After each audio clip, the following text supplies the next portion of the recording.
Ingmar has planted trees professionally in BC for 21 years. He planted more than 1 million trees in all 14 BC bioclimatic regions, and he has supervised the planting of 10 million more trees. This on-the-ground experience has given him a rare insight into the scope and scale of the ferocious industrial logging that has devastated the forests of British Columbia. Ingmar has been around the world 9 times and has traveled extensively throughout the Indian subcontinent. When he first visited India in 1977, there were about 600 million people there. Since then, the Indian population has doubled. In 1997, Ingmar graduated from UVic with a Bachelor of Arts degree in Environmental Studies.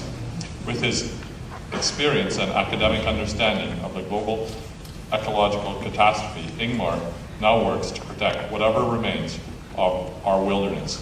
Ingmar lives near Bella Bella, BC, in the heart of one of the planet's most magnificent wilderness areas. Ingmar can be reached from his website. Ingmar.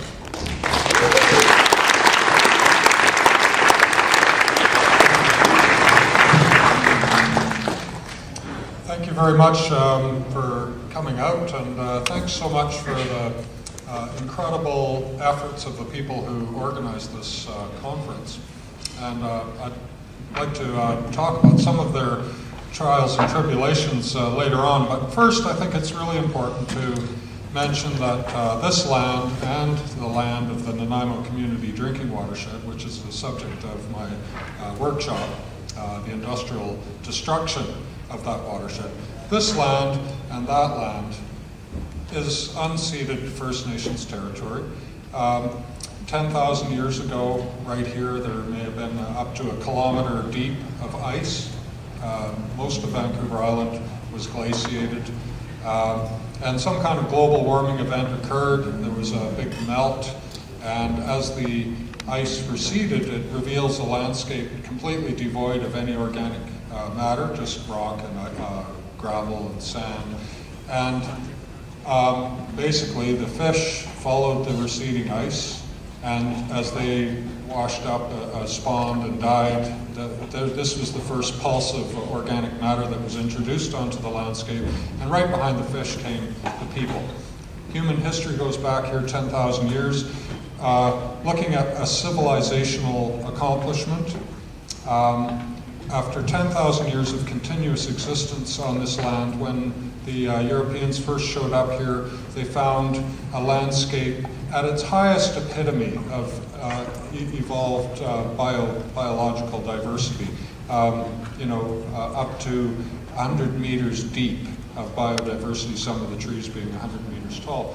And that kind of legacy, to have that continual stable existence on that landscape and leave it in its ultimate state, with human beings being enormously involved as participants in that ecological process, is a civilizational accomplishment. It's unprecedented anywhere. We look at our own civilization, and in as short of 100 years, we're at the verge of destroying our entire planet. So that's very important. So I'll just give a little bit of background about my involvement in the Nanaimo Drinking Watershed and my approach to dealing with it, because having attempted to forward environmental progress through due process, through charitable status organizations, standard political structures by which we organize ourselves, I've become very disillusioned, and I feel that in order to effect the drastic changes that we need to see in this world, due process is not cutting it anymore. And I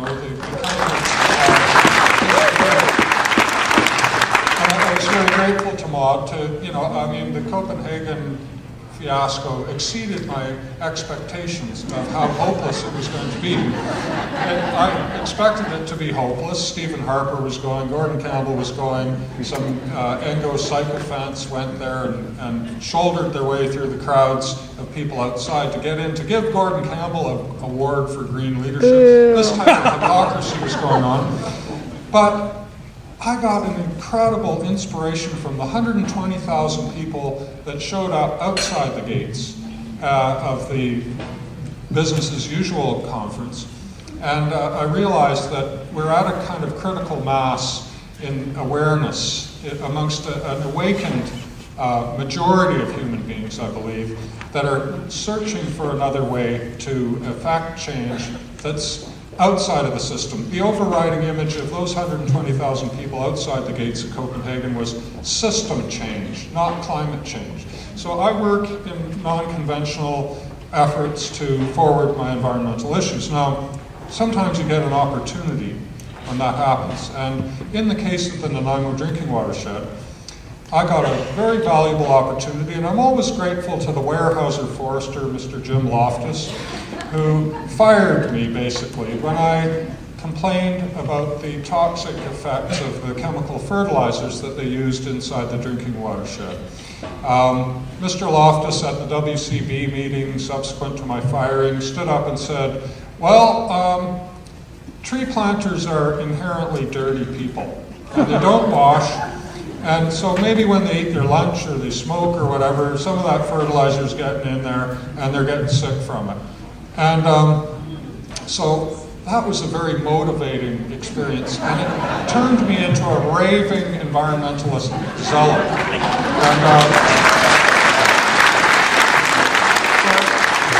I'm always grateful to Mr. Loftus for that statement. Now, being fired provided me with this insight. I started doing freedom of information requests. We proved that the 60 tons that at least came in with the records that I was able to get, the 60 tons of chemical fertilizers they put in there were laced with carcinogenic heavy metals, cadmium, chromium, strontium, nickel, and zinc.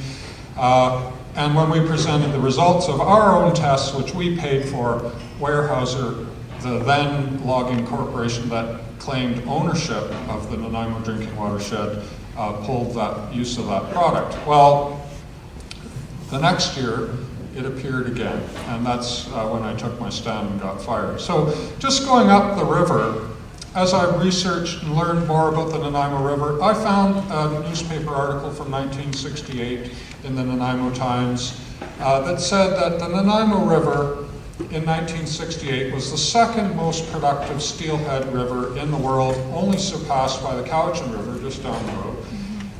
Today, I'd be surprised if there's a steelhead left in the Nanaimo River. What happened to the steelhead? What happened to this incredibly productive river system? Well, if you look into it, the clear-cut logging that started in the valley bottoms and to this day has now destroyed entirely the primeval forest ecosystem that we live in here, the coastal Douglas fir, 20% of Vancouver Island, most of that which was deeded over to the Dunsmuir transaction and exchange. That ecosystem has been, for all intents and purposes, utterly destroyed, decimated.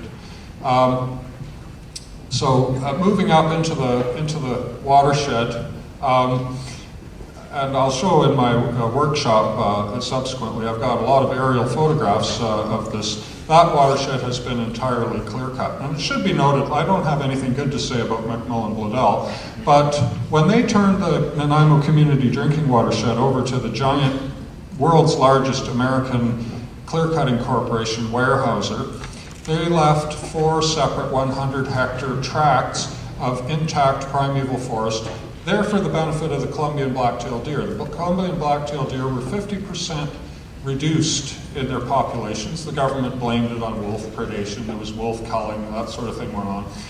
But McMillan-Bladel actually left these 4 separate tracts inside the watershed. Well, Weyerhaeuser came in, and within months, they clear-cut all those 4 tracts. There is not a standing wild primeval tree left in the 230-kilometer community drinking watershed, and the scientist, Andrew Bryant, the marmot, the industry-funded marmot biologist, told me that on those lands, inside your community drinking watershed, there is a larger concentration of logging road per hectare than anywhere in the already decimated public forests of British Columbia.